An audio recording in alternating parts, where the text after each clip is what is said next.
тук. Слава на Бога. Да, и се запознахме. И аз още от първия път така се насърчих и бях докосната.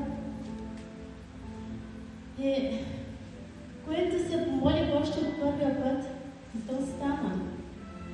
Защото имахме много проблеми. А моят съпруг, като иде, той каза, не за мен тази църква, не. Те каза, се молят на български.